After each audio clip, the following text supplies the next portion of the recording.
welcome to the Better Man Clinics, the podcast where we talk to actual experts to address the questions that men want answered, but are either too embarrassed to ask or simply don't know who to ask. Before we get started, I do want to caution that the conversations on this podcast are for informational purposes only. They don't represent a medical consultation, nor do they present medical advice to individuals. Rather, we hope that the podcast empowers men with the knowledge and confidence to address these issues with their healthcare providers. As with any medical or wellness issues, you should always consult with your healthcare provider before beginning any type of treatment or preventative intervention. With that being said, in today's podcast, we discuss prostate cancer screening. Prostate cancer is the most common cancer in men, and yet screening for prostate cancer is considered quite controversial. Many sources state that prostate cancer is slow growing and that as a result, prostate cancer screening is just not warranted. At the same time, prostate cancer takes the lives of about 34,000 American men every year. So what should guys do? Who should get screened?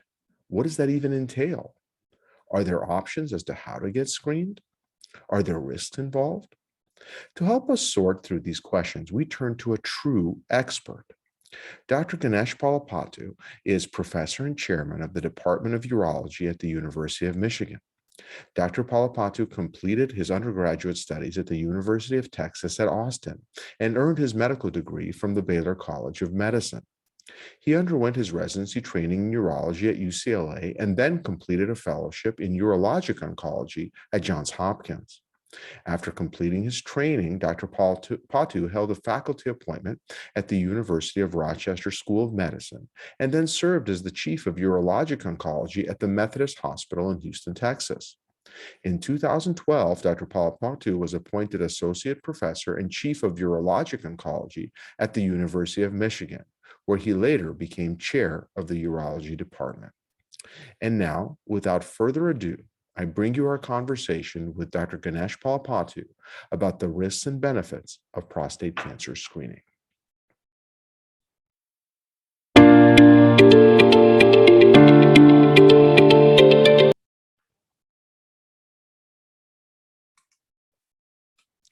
Hello and welcome to Better Man Clinics. Today we're talking about prostate cancer screening. A topic particularly pertinent because we are in the middle of Prostate Cancer Awareness Month here in September. And joining us to discuss this very important topic is Dr. Ganesh Palapattu, professor and chairman of urology at the University of Michigan. Dr. Palapattu, welcome to the program. Thank you so much, Dr. Schwartz. Oleg, it's good to be with you. Likewise. Really looking forward to the conversation. So as I mentioned, today we're talking about prostate cancer screening. And I'm going to start off, before even we get to that, I want to ask one question about you. You have obviously a long distinguished career in urologic oncology, and you have a particular focus of your studies and your research in prostate cancer. What drove you in that direction? Yeah, I think a couple of different things. One is actually something really quite personal. My grandfather died after a prostate cancer operation before I was even born in India in 1968. I was born in 1970. And I think, he was a very important man in our family, my mom's father. And it's my sense, my mom and my grandfather were very close. And my mom believes there was some sort of cosmic impact or influence that led me into the field of prostate cancer ultimately. But it's hard to know. But I mean, in my life thereafter, early life, hearing about him a lot through family lore and stories, et cetera, and then me being curious about how he died, et cetera, really was the first thing that kind of got me interested in the field of urology and certainly in the field of prostate cancer.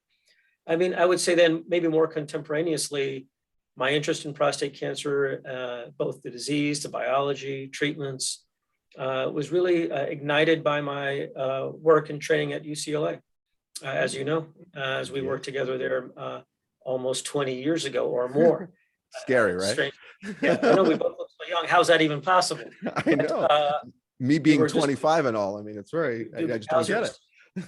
So, as you know, back then we, and probably still so in many ways, or a number of inspiring, motivating individuals there who really sparked an interest in me, in the disease, and not only in better treatments, but also the biology of the disease, as I try to get a greater appreciation of the heterogeneity or the mixed baggedness or the differences that exist within the disease of prostate cancer, and for us to understand how best we can help patients. And so that was really, I think, also a very influential time in my life, and I think for sure set me on the path that I'm on today. That's fantastic. It always when it's personal, it's always so much more of a passion that drives people, and so much more rewarding. Now, I'm going to put you on the hot seat right from the get-go, okay? Because prostate cancer and prostate cancer screening is not uncontroversial.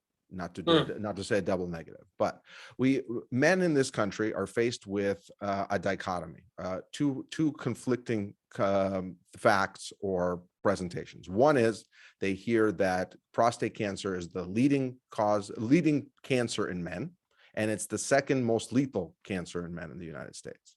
On the other hand, they hear over and over again that prostate cancer is slow growing. Most men will die with prostate cancer, not of prostate cancer. So having these conflicting views that they're hearing, this conflicting information, is prostate cancer screening even important?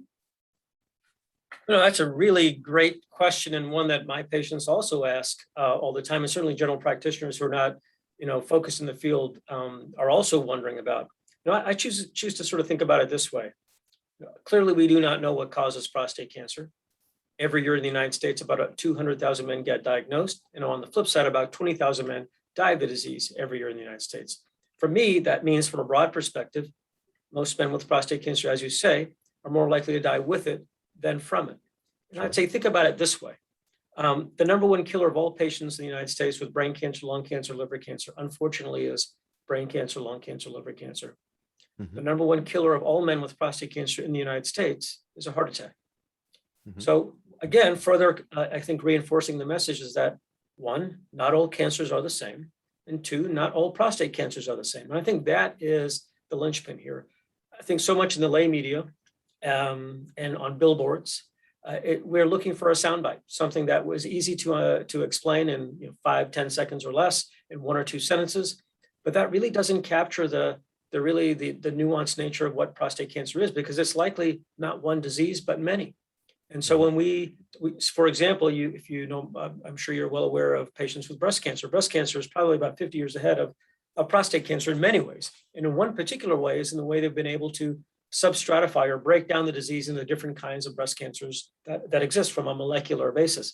And that's important because it predicts how patients will do, and also it predicts what kinds of treatments they'll respond to. We've kind of yet to really do that in the same rigorous way in prostate cancer, but we have our own ways of sort of staging and grading and stratifying patients in terms of risk level. But again, back to your original question. So how do you reconcile the fact that, should we get screened? Should we not get screened? And we say it's very common and it kills lots of people, but my doctor's saying I don't really need it. And I think the problem is that the studies that were done were flawed in many different ways. And the disease, again, like I said, is a mixed bag. And in the denominator of patients with prostate cancer, think about all the men with prostate cancer, the lion's share of them will never be harmed from the disease. Some will, but the lion's share will not. And so when we look at studies that look at the impact of treatments and whether it improves survival, whether someone lives longer or not, it takes a large number of patients in the denominator to show a difference, because the denominator is really flooded with patients who are unlikely to be helped. In addition, with that, the studies that have been done in the past looking at how helpful screening might be were necessarily composed of treatment arms that reflexively treated patients, all patients with the disease versus not. And when you treat patients or not treat patients in a disease in the same way, when you know the disease is very heterogeneous, meaning very different, composed of different risk factors, and you know that the risk factors are in general flooded with patients with low risk disease, you're not going to see a difference. And so I think really the problem is, the reflexive problem is that screening for prostate cancer or early prostate cancer detection is not the problem. The problem is reflexively treating every man who's diagnosed with prostate cancer through early detection or screening. And in the past, that's what we did. We treated everyone. We treated everyone with surgery or radiation. And then certainly that has a lot of side effects, and many of those patients didn't need anything. And so didn't need a treatment, that is. And then what you see is then real no benefit in the outcome in survival. I think we're getting better with a more judicious approach to treating patients, not diseases, understanding patients' comorbidities, understanding their expectations with regards to quality of life, trying to get a better assessment quantitatively of their life expectancy, and then kind of doing appropriate treatment allocation and really adopting the principles of active surveillance, which is a sort of a relatively new in the past decade or so of a treatment option for men with prostate cancer. That's based upon the fact that all those things we just talked about, but surveillance means we're not going to treat you now, but I might treat you later. And if I treat you later, I'm still going to treat for cure. And when patients are followed and on an active surveillance protocol in a careful manner, studies have clearly shown that that does not compromise quality of life at all or quantity of life. And in fact, probably preserves quality of life for many men during the most active times of their life in terms of sexual function predominantly, and sometimes even urinary function. So the answer is it's complicated, and it's difficult again for a cancer center billboards or everything. So you got to cure, you got to get screened, you got to cure cancer. Well, and it's a weird to say, no, you don't. I mean, most of us are like, why? You've got a cancer, it doesn't need to be cured. What are you talking about? I mean, the fact of the matter is that not all cancers need to be cured. And that is, I think, something that most patients don't understand. Again, they think about cancer being monolithic, one disease. They think about the patient with a brain tumor with an IV pole, no hair, and radiation and chemo. But again, cancer is a very mixed bag, and prostate cancers in general are not like that. There are some that are very aggressive and harmful, but the lion's share are not. So that's a very comprehensive answer. And if I can sum this down to a tweet, basically it comes down to the fact that we want to get this information, but it depends on what you do with that information, right? That's the key. Because what you're saying is that we want to screen because we want to find those 10,000 people that potentially could die from prostate cancer every year and intervene, hopefully. But at the same time, when we screen, we don't necessarily want to act on those other people that will never be hurt by prostate cancer. But it's not screening's fault that does it. It's the decisions you make based on that information. Is that correct? Absolutely. I would agree with that sentiment 100%. Perfect. So taking a step back in terms of screening, who should get screened? What are the general recommendations today? Should all men of every age get screened? Who are the top targets for screening? I think, as you said, alluded to at the very beginning, this is a controversial topic. And the main practitioners of screening are internal medicine doctors, family medicine doctors, people in the front lines, physicians in the front lines. These are when you're testing someone for disease that has no symptoms. And there's fairly rigorous criteria put forward by different professional organizations as to what a screening test should do and what it should not do, and therefore making it acceptable or not. PSA screening for many of these professional organizations does not meet that bar.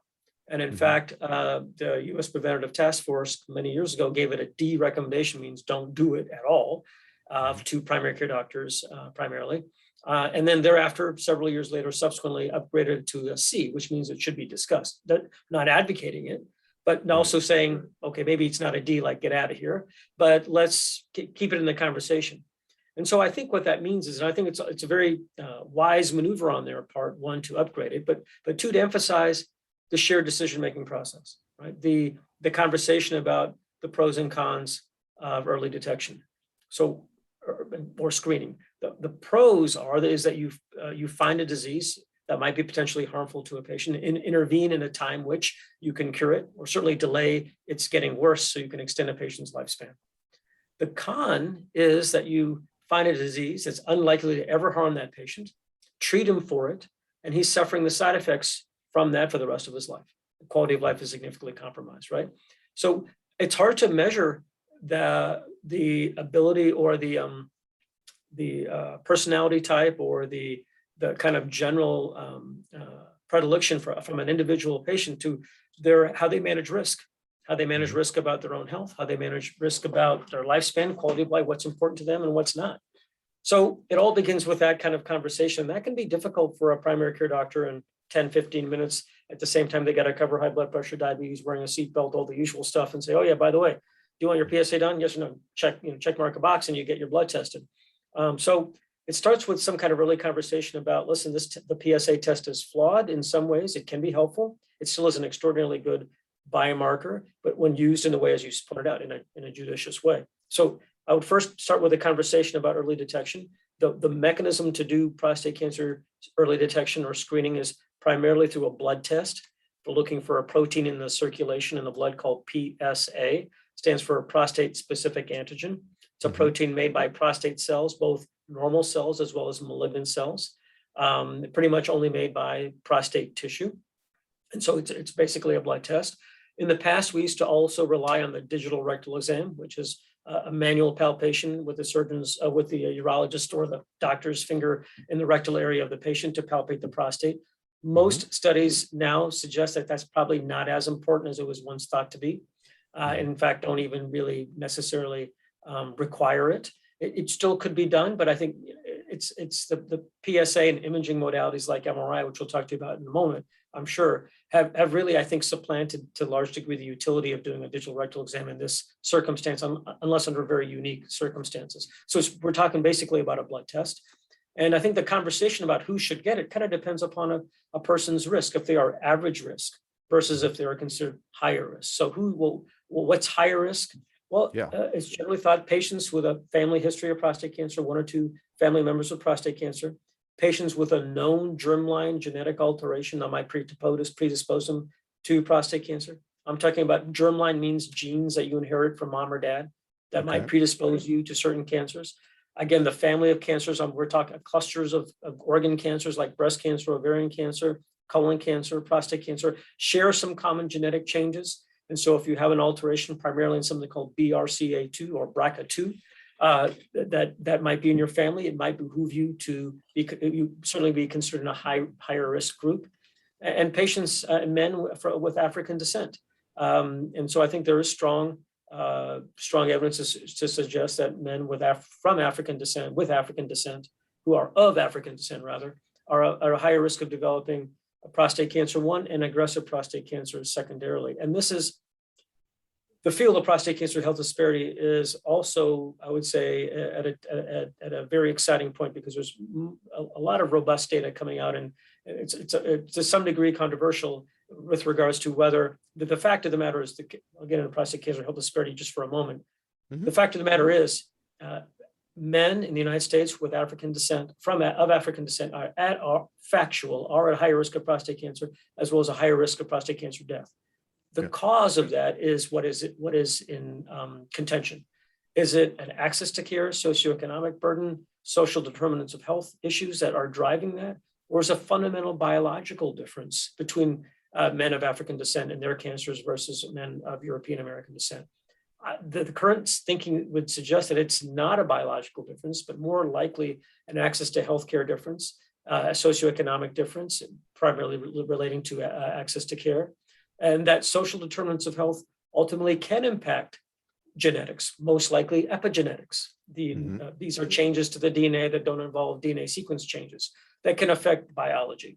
So I think the answer is it's likely intertwined, but as we're finding with other cancers in the United States, that biological differences between patients who are African descent and European American descent are unlikely to be as principal as we once thought. And it's more likely these other issues that are still pervasive in our healthcare system, which are systemic racism and healthcare and the inequities in healthcare.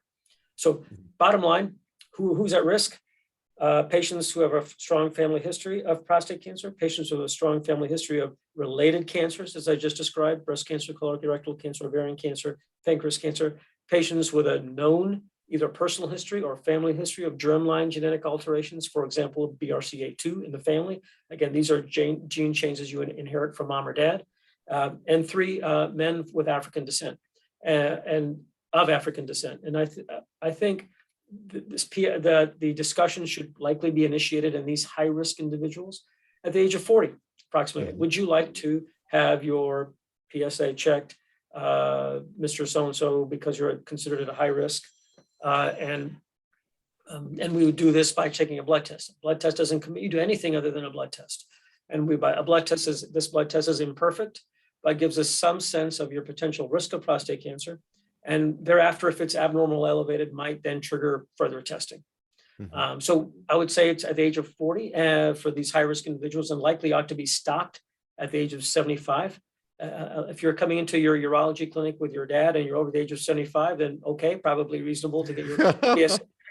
But otherwise, it's probably not a good idea. And for average risk men, I think it's probably having the conversation between the age of 45 and 50 of having your initial PSA checked in the manner we just described is also probably prudent. And then rechecks thereafter, the frequency also can be then determined thereafter based upon patient's risk, individual kind of sense of their prostate cancer risk, as well as comorbidities, your sense of their life expectancy, et cetera. But it can vary anywhere between 1 to every 3 years, depending upon what that first value was and depending upon their other comorbidities, et cetera. Perfect. And so that actually you segued into the PSA, which is great. So the PSA is the boogeyman of many a study and many a discussion. But I want to it is what it is, and as good as it is. But I want to dive a little bit more into the details. So you said PSA is a blood test. It's a protein produced by the prostate. It's produced both normally by the prostate and at a higher level in prostate cancer. First question: man gets a PSA test. If you look on Dr. Google, the normal PSA is 4. That is the holy number. If you're above 4, you're in trouble. If you're below 4, you're in the clear. How real is that? And what is the reality behind the PSA values? Yeah, so that's not that real. So one of the issues with PSA is it's not a pregnancy test. Right? It's not a binary test. It's not a yes or no. It's either you're pregnant or you're not, right? So you get a number that's like what we call a continuous variable. It's just a number on a scale. And it kind of depends where you put the cutoff will then determine how many patients are you willing to not find and how many patients are you willing to detect with prostate cancer. So it's a flawed test. Here are some other reasons why it's flawed. 1, it's not cancer specific, as you just pointed out. 2, it's not a binary test like plus or minus. It's a continuous number. 3, rises in PSA may occur for reasons that have nothing to do with prostate cancer. For example, larger prostate. More prostate tissue makes more PSA. Prostate inflammation, infection, instrumentation, sometimes even ejaculation 6 to 8 hours before getting your PSA checked may cause a PSA to transiently rise. Lab error, yet another reason that can happen. That's why we frequently recommend someone, we don't usually act on the first PSA that's elevated, but rather have them maybe check it again in a few weeks, not with antibiotics, just check it again in a few weeks to see whether it's actually maintained elevated or not. We know from the studies that have been done in the past that if we use a PSA cutoff of 4, that about 75% of men in the old days before MRI who got a biopsy with a PSA between 4 and 10 don't have cancer on biopsy, in a random biopsy. They don't. But 1 in 6 men do have prostate cancer if you biopsy with a PSA level less than 4. So even a 4 value has got some trade-offs. How many are willing to miss? How many are willing to find? And we know if you use PSA only as an instrument to look for prostate cancer, the lion's share of prostate cancers that you will find are ones that don't need to be treated. Right. And so, yeah, we'll detect more, but again, this is the initial conversation we had. We'll detect more, but many of them that we detect don't need to be treated. So that's a problem. Another, I think, problem sort of superimposed on all of this stuff is the multifocality of prostate cancer. What does that mean? Most prostate cancers within a gland exist within a prostate in many areas, not just one. Right? So there's more than one area involved with disease, and each of those areas may be distinct in terms of a different grade or a different aggressivity than another area. And they can be invisible on any imaging study and not be able to be seen. So how do we detect them? Right. So right now we do our biopsy methods to detect prostate cancer is largely either a random sampling, but systematic, like shooting fish in a barrel with their eyes closed. Hope you don't hit it. And if you don't hit any fish, it doesn't mean there are none in the barrel. It means that the bullet didn't hit one. Same thing with the biopsy method. If the biopsies all come back negative, doesn't mean you don't have prostate cancer. It means that the needle didn't go through any prostate cancer tissue. MRI has now sort of come into the fore, and I think has been a very useful modality for us. It's not perfect either. It has about 80% accuracy to see aggressive prostate cancer lesions should they exist in the prostate. So if it sees something, then we can see now with a flashlight, to extend the metaphor, a flashlight in the barrel, you see a shadow, then we biopsy the shadow and say, what is that? Is that a fish? Is it a shark? Is it an octopus? Is it a cancer or not? That sort of thing. But it still misses 1 in 5 aggressive lesions. I mean, so that it's a really, in many ways, a crapshoot. I mean, what if I told you that I think you got a brain tumor? I'm going to stick 12 needles in your brain and look for a brain cancer. Well, no brain cancer, randomly. That's nuts. Right. I mean, if I think you got a liver cancer, I'm just going to stick, 12 needles in your liver and look for liver cancer. We don't do that. What do? We do imaging. We identify it. We do image-guided biopsy, smart biopsy. That's because those diseases are able to be imaged much more effectively than prostate cancer, and they're typically unifocal. There's one area of disease, and that's the main one. Not so with prostate cancer. We have all these little kind of satellite areas that are of disease, some of which may be harmful and some of which are not. So it's hard to discern those in our current ways that we detect the disease. So back to your question about PSA. I've been just meandering quite a bit here. No, this is great. You're covering a lot of topics. Your question about PSA was, what is it? So it's an enzyme made by prostate cells, both normal and malignant. Its primary function is to liquefy proteins made by the seminal vesicle. So the male ejaculate usually coagulates, thickens, and then it becomes runny. The runniness is from PSA. It's really enriched in prostate tissue and it makes that male ejaculate kind of runny, so spermatozoa can find its way in the female reproductive tract. And for reasons we don't altogether understand, it's liberated more in the bloodstream in men with prostate cancer versus men that do not have prostate cancer, but it's likely to do with inflammation and disruption of cell and some sort of cells and the injury to the cells that make the PSA go up.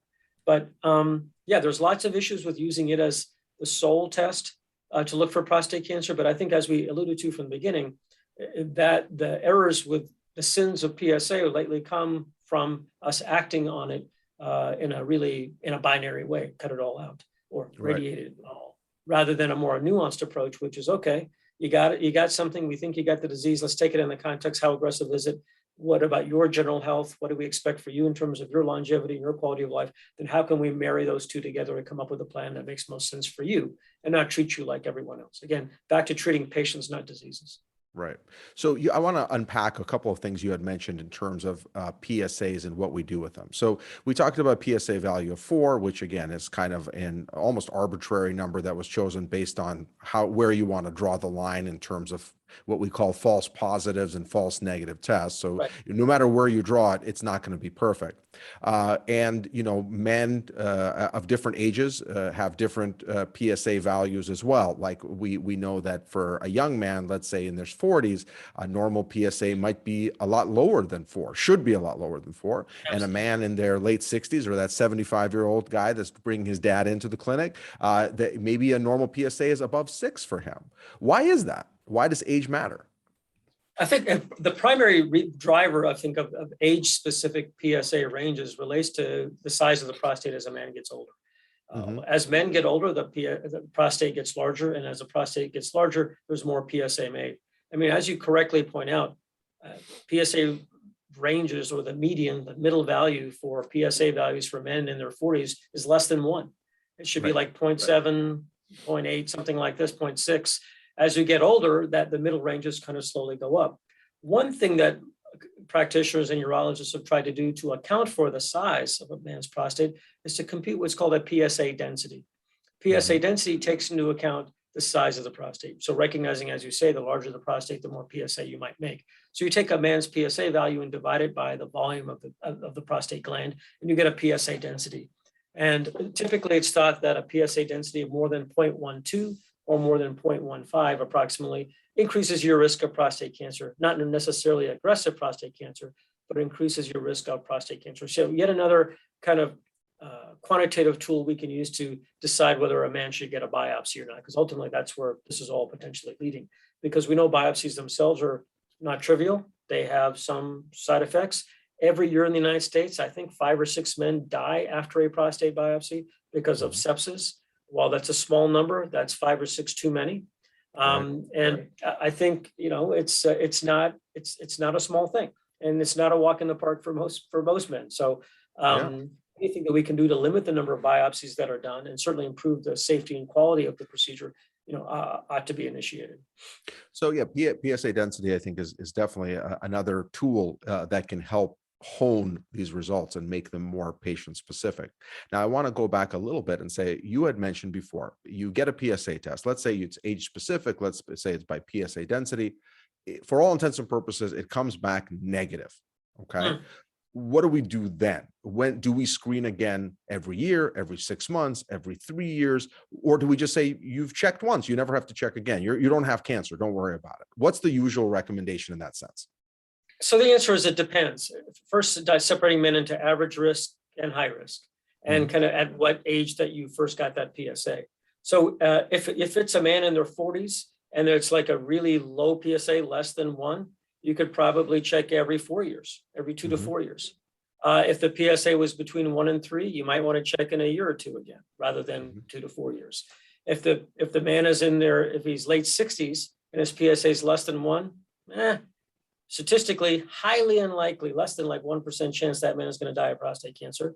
So you might make an argument to check it, I don't know, 3 to 5 years, or might even entertain not at all. So the answer depends what the value is, depends upon how old the patient is, depends upon what risk group they fall into. Again, are they at risk or high risk or average risk? It sort of kind of depends upon that in terms of the interval about when to check it again. But the interval can go anywhere from 1 year to 4 to 5 years. Anything less than 1 year, kind of usually the data would suggest is too frequent, unless you're doing it to double check that the value was really elevated, like I said earlier, before a planned biopsy. So that leads to my next question. So now it comes back positive. And let's say, you do the PSA density, and that's concerning as well. You had said always repeat another PSA because you want to verify. Okay. What precautions do you tell your patients to take before that follow-up biopsy to avoid these other factors that can lead to falsely positive PSAs?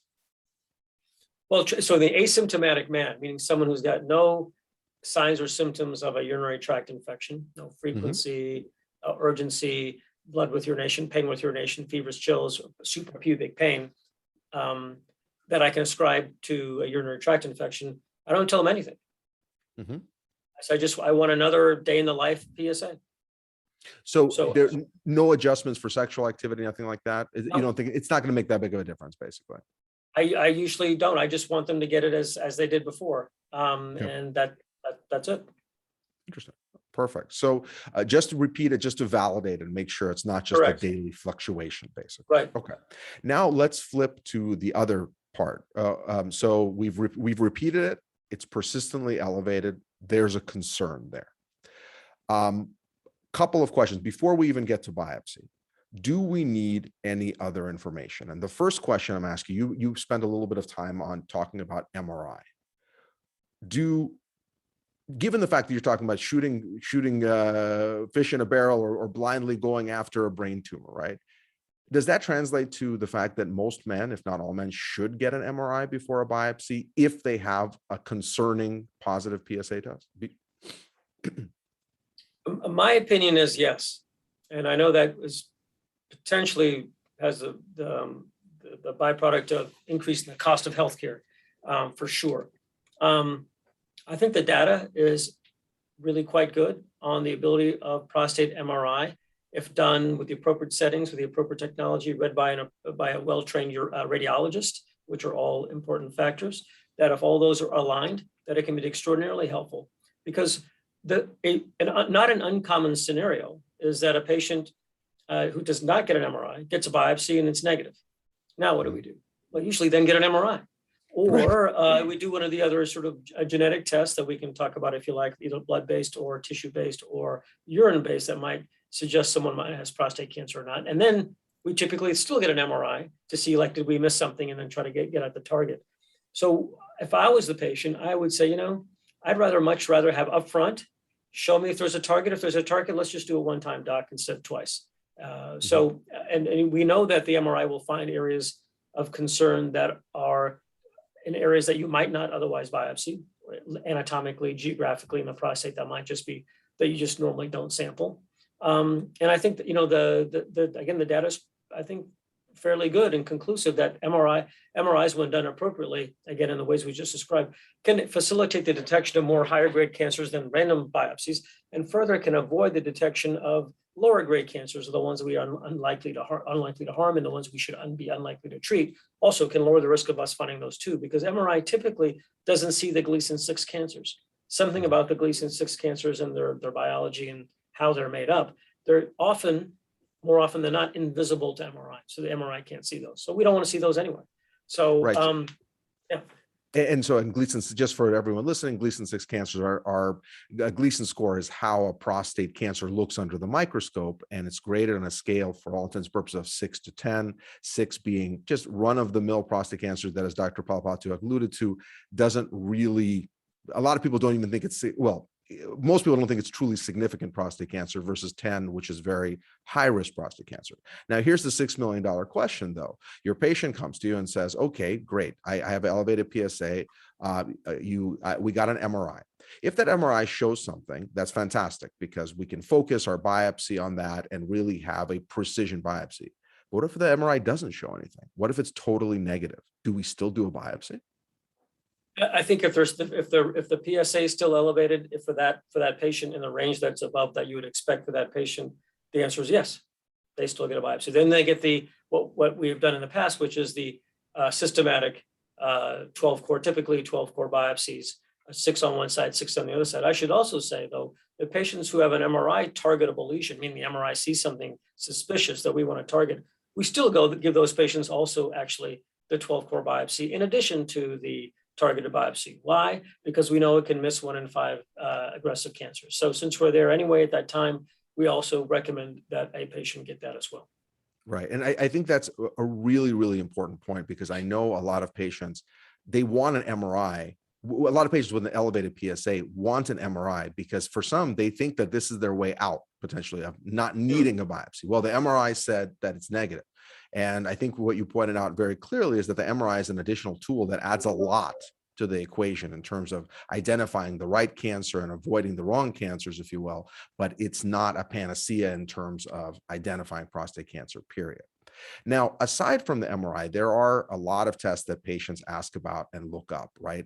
That are, we're talking about pre-biopsy here, prostate health index, 4K scores, PCA3s, among others.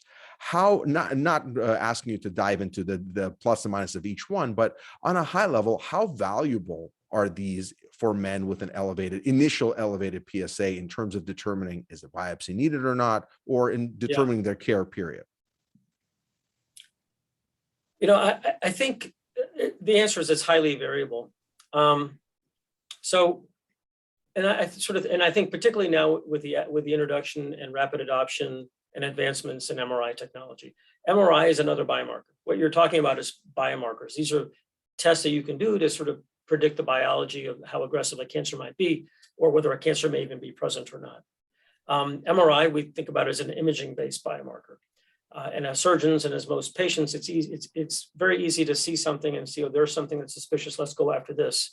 The tests you mentioned can look at things in the blood, can look at things in the urine, or it can look at things in the tissue. And all of these tests, what they aim to do is to get a sense for telling the doctor and the patient, what's the likelihood of there being 1, prostate cancer, and 2, maybe more importantly, what's the likelihood of there being what we believe to be as clinically significant or important prostate cancer? That means cancer that's likely to harm a patient. Well, the blood-based markers like prostate health index and 4K score, I think we're not going to go into each one of those too much, but I would say, I'm in general in favor of those tests that are able to capture the totality of the prostate, if you will. So what does that mean? There's some tissue-based biomarkers too, meaning on benign tissue, there's some, but on if you have a Gleason 6 cancer, a non-aggressive cancer, you can also do some tests on some non-aggressive cancer tissue to see, oh, is there smoke? Is there fire elsewhere that I'm missing? Can this tissue-based test tell me whether there's something more aggressive elsewhere? The tissue-based tests, I'm less excited about. I think studies are clearly shown that those tissue-based tests tell you really a lot about what's happening in that biopsy, but really can't tell you what's happening 5 millimeters away, a centimeter away on the other side of the prostate. Really can't do that very well. But urine tests and blood tests, I think do have that ability. I think though, ultimately you still come down to tests that are not binary. You get tests that give you percentages, numbers, and a 15% risk of aggressive prostate cancer for one man might be, oh my God, that's great. That's nothing, doc. I'm 1 out of 6 chance I'm okay. I'm out of here. Or Mhm. another man is like, oh my God, 1 out of 6. Biopsy tomorrow, please, doctor. Right. So Right. again, it all depends on how you utilize that information. So I think one can use that information to either provide data to not do a biopsy or to provide data to do a biopsy. So it depends. And I think so a lot of these tests do, of course, they have their flaws. But I think so on the interpretation side, they often just really provide a probability. And then it's up to the doctor and the patient to then parse what to do. And that can be a challenge because you're left like, oh my God, statistics. What's the difference between 30% and 40% chance? I don't know. Science says there's a big difference, but for my daily life, I got no idea. So Right. really then also depends on how the patient again feels about risk, how they feel about their health, what are their general comorbidities. These other things kind of come in there. Very messy. It's not clear. No one really has the right answer. No, but I think you actually nailed it there with the sense that it really depends on the patient and the doctor, because not any of these tests or again, pre-biopsy or any combination of these tests are going to definitively tell you yes or no. So it's a numbers game. And with each additional test, at least theoretically, you're refining the numbers a little bit better, but you're still just going to get a percentage at the end of the day. You're not going to get a yes or no. And you have to know yourself as a patient, and your doctor has to know you as a patient to know what your risk tolerance is to make that decision, basically. Now, we've talked about biopsy a lot, and for guys, they don't like a rectal exam, much less any type of invasive procedure. Can you tell us a little bit about, and you kind of mentioned it peripherally, but a little bit about A, the risks and benefits of a prostate biopsy, and B, the logistics. What's actually involved? Sure. So this is prostate needle biopsy. This is a procedure or a technique used to provide information about whether there's prostate cancer present or not in the prostate. Essentially, a needle is inserted in the prostate tissue and pulled out, and a core is obtained. That core is then sent to the pathologist, and the pathologist looks at our microscope and says whether there's cancer there or not. The risks of the procedure are really primarily bleeding, so blood in the urine, blood in the rectal area, and blood in the ejaculate. Blood in the urine typically lasts a few days and often is self-limited. Blood in the rectal area, predominantly in men with hemorrhoids, can be a little bit more complicating, but again, typically self-limiting. Blood in the ejaculate can last weeks to months before that's ultimately resolved. And that can be alarming to men if they don't know it's going to happen, but it's typically harmless. The two more serious side effects are much less common, but they're really potentially very serious. One is urosepsis. That means urinary tract infection with full body sepsis or full body infection.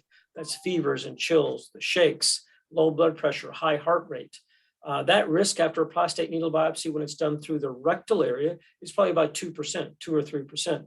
When it's done through the transperineal area, which I'll mention in a moment, that risk is almost zero. So we do a number of things to combat that, from antibiotics beforehand to maybe swabbing the rectal area before the biopsy to look for bugs in the colon that are resistant to the antibiotics we normally give, to cleaning the instruments in a particular way that all might mitigate that risk. The other main side effect from the operation that's potentially more serious, again, is inability to pee, or urinary retention. Again, that happens maybe 3 to 5% of the time. It's more common in men with larger prostates and in men who already have problems peeing.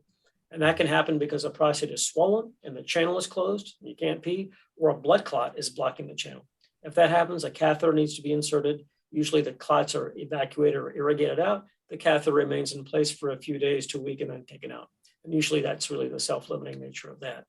There's two main ways or techniques now typically utilized to do a prostate needle biopsy. One is called a transrectal route. That's where a probe is inserted into the rectal area. A numbing medication is injected around the prostate, and a needle is inserted into the probe itself and tangentially goes into the prostate. So traversing or going through the rectal area into the prostate tissue and pulling it out. It's called, again, a transrectal prostate biopsy. More recently, the past maybe 3 years, 4 years, has been sort of like a renewed interest in what was used to be done 30, 40 years ago called the transperineal approach. The perineum is that area between the rectal area and the scrotum. That area is called the perineum. So still involves placing an ultrasound probe in the rectum to visualize the prostate, but then a needle is inserted into the perineum. And so after numbing up that perineal area or deadening it for pain, one needle is inserted into that area. And that same needle is then moved in different areas and changing trajectory. So you really don't have to pierce the skin once, maybe twice if you have a large prostate, you need to do both sides. So that, when done in that technique, the risk of infection, like I said, is almost zero.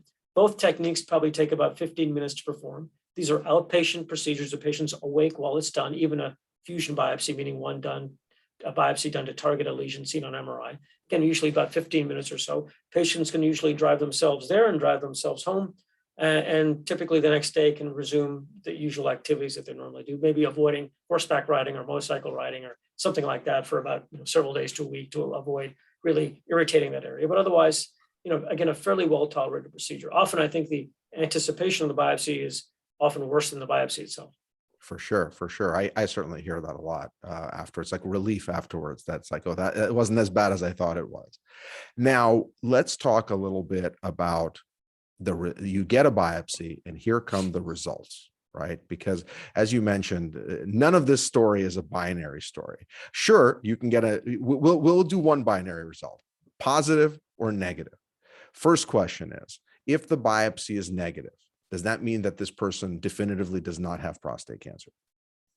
No, what it means is they don't have prostate cancer in the biopsy cores that were taken.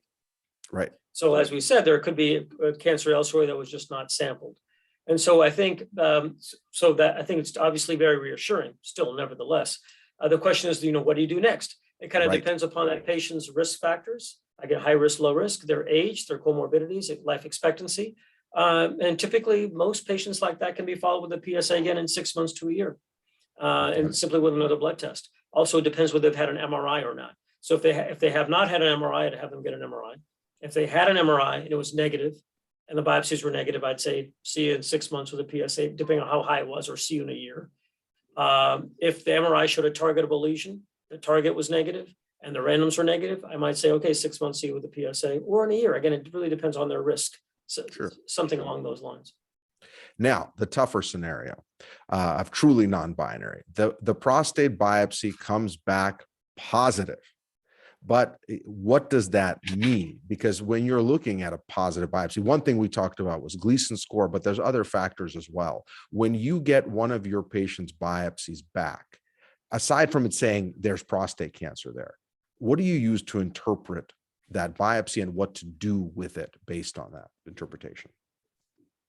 Yeah. So the first thing that if the patient hasn't had an MRI, is we get an MRI. Again, you can see that I'm a real believer in MRI. I don't own any MRI machines.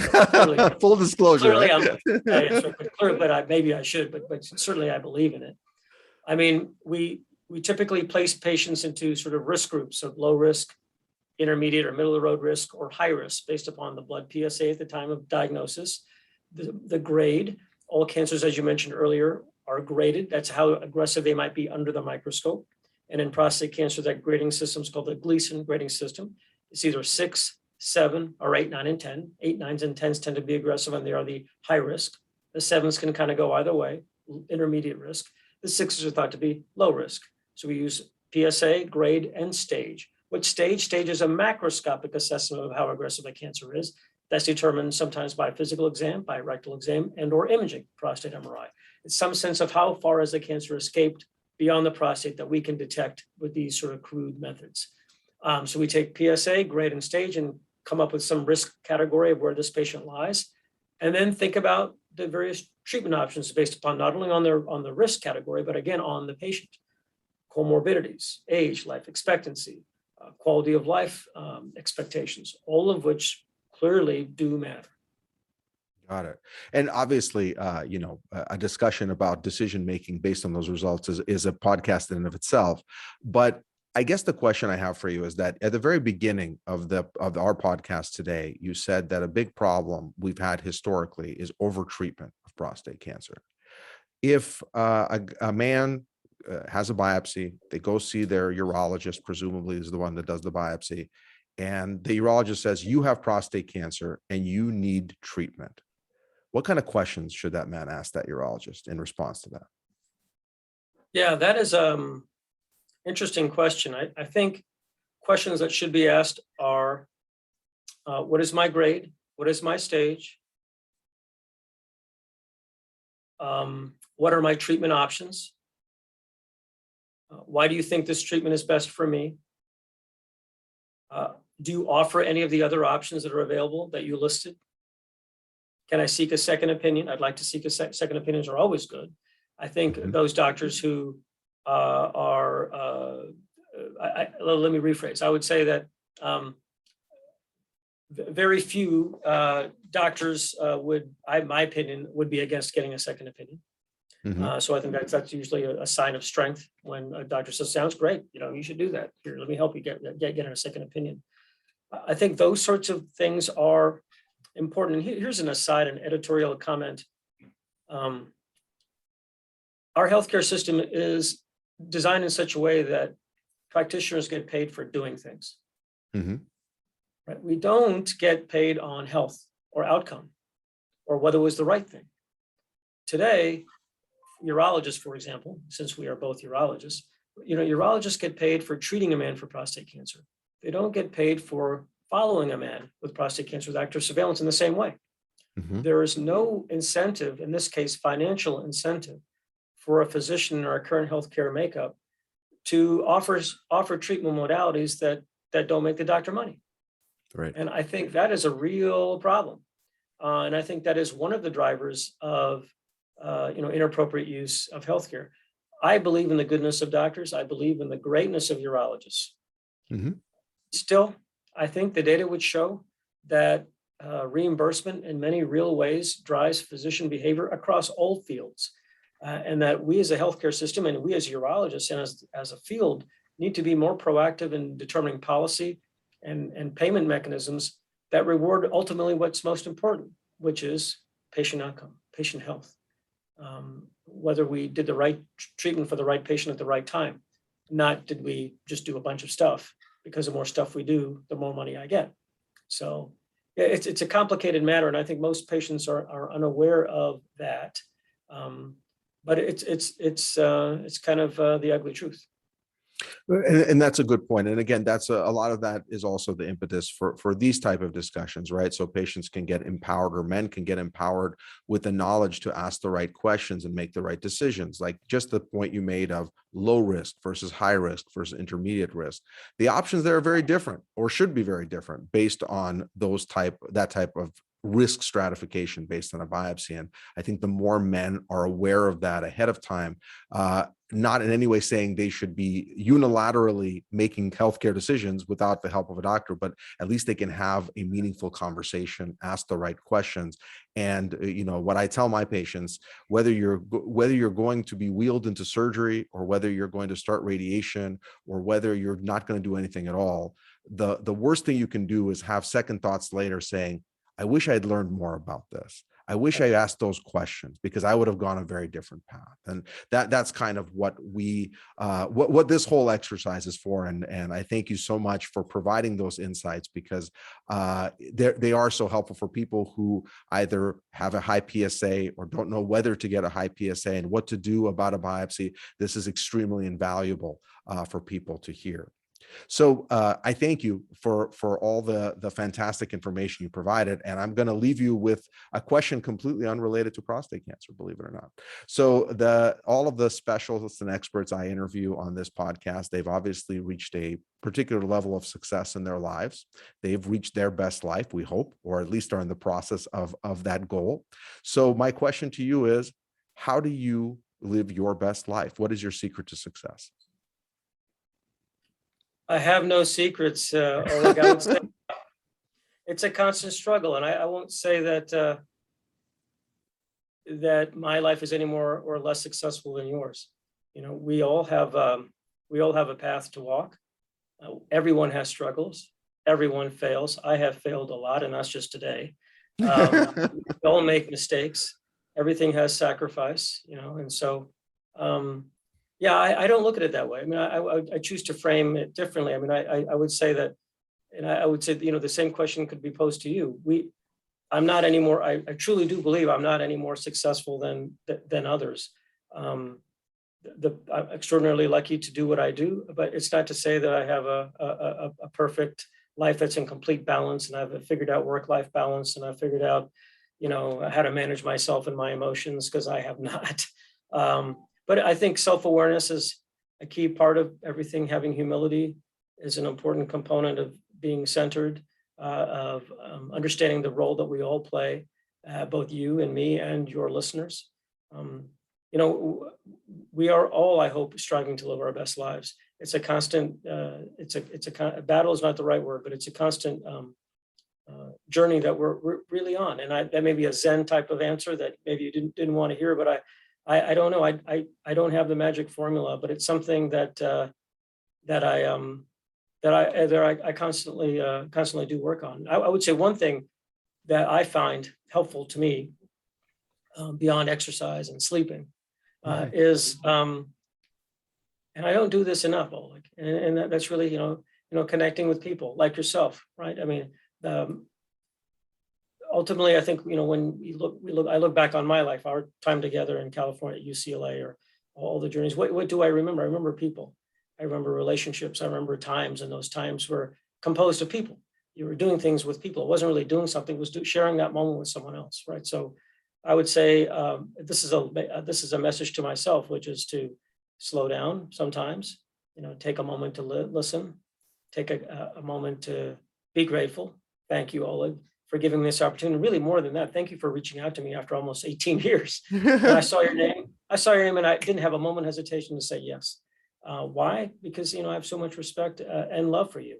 I remember working with you in those dog days as residents, man. So, so I would say that. I mean, so taking some time to be grateful and to recognize the true gift it is to spend time with friends. So, thank you.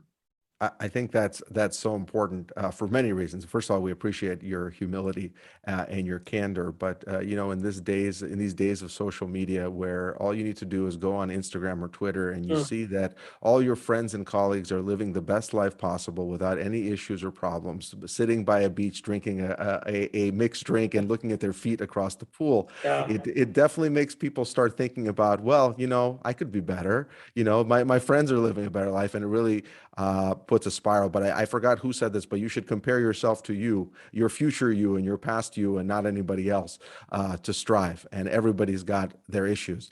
Dr. Palapattu, thank you so much for your time and your insights. And you will appreciate our mantra here at Better Man Clinics that I end with every podcast, which is for everyone to remember that their life is a journey and not a destination, their best life, I should say. And the only thing we can do is appreciate it and use every day to just get just a little bit better. With that, thank you. Thank you for everyone listening, and we'll see you next time.